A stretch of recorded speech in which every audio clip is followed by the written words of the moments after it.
affects their sweat glands, their teeth, their hair, and their fingernails.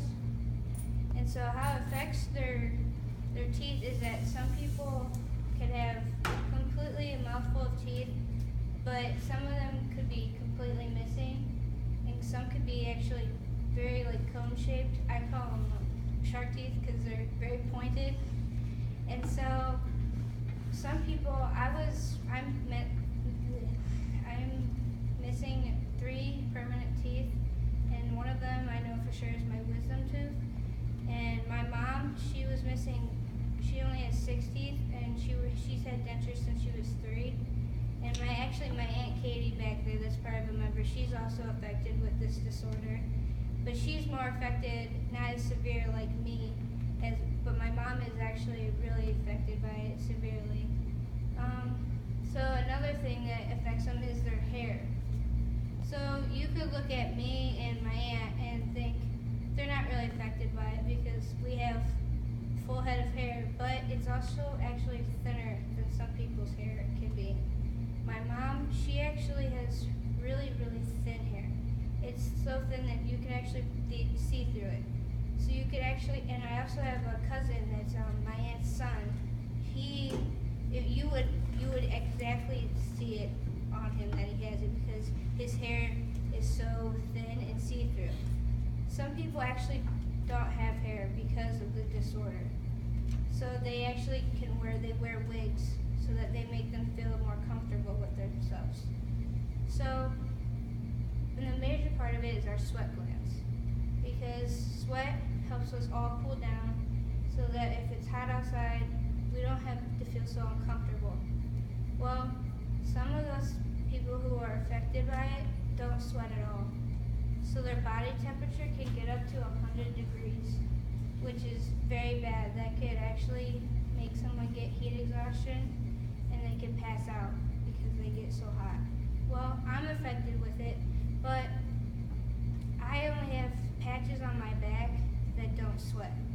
And actually, some people profusely sweat on their faces, and it sometimes can be seen dripping off their heads. Well, with me, I actually noticed that I usually don't sweat on my face. So I actually can, even though I feel really hot, I actually can semi-cool myself down, but there are times where I felt like I just need to go somewhere and sit in AC to cool myself down. So those are some things. And nails, it's not more as recognizable with it, but it tends to have really thin, fragile nails, and we have to put strengthener on them to keep them nice and healthy. Our skin can also be very dry, so we have to keep it moisturized very often to keep it from cracking. And also, how we deal with it. Because you would also want to know, like, how do people who have this, who can also look very different from normal people, go through normal everyday life with this? So with our teeth problem, people get dentures. They can also have surgeries and implants. And so that's what my mom, she's actually had to have some surgeries and some implants, but she also has to wear dentures for the rest of her life if she wanted to. For me, since I was only missing 3, I actually was lucky enough that I got braces. I was able to push my teeth all together, and so all those gaps that I was showing, the dentists were actually able to put in fake teeth to fill in those gaps, so that I look like I actually have all my full mouth of teeth. So that is one thing that we can do for sweating. Since some of us don't sweat, there's actually a lot of things we can do. We've learned to wet our shirts.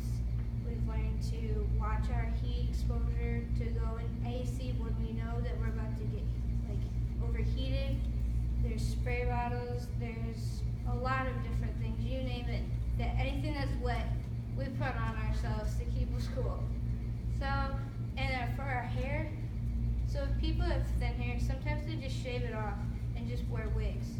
With my hair, since I actually am lucky enough to have a full head of hair, there's not really much I can do but to hope that I can actually keep all my hair as I get older. So, and then for your dry skin, moisturizing, and then for nails to put strengthener on them. So those are just some things that we do to keep ourselves cool, to keep ourselves going every day. But the one major last thing is bullying and teasing. We get this a lot. A lot of people throughout even the world actually have this disorder. My mom actually informed me today that there's some new people that are to the foundation that are from Scotland. So I was like, that's pretty cool to meet people from Scotland and Ireland that I've actually met that have this disorder that we can all share and have in common. So with teasing and bullying, all we can do is ignore the people that just don't have respect for other people and just ignore them. And the one thing that we like to do, like I'm doing now, is to educate people. Because the more you educate people, the more they can learn from you so that they know not to be so disrespectful, not to be ignorant, and just understand that we're just all human beings. But we just have certain things that affect us that we have no self-control over. So that's what we do and how we function through everyday life. And so I hope today that you've learned how to see people as just normal human beings and not to judge off of what they look like and how they act, and how this disorder actually means a lot to some certain people. And so thank you for listening to my speech, and thank you for letting me speak to you guys today.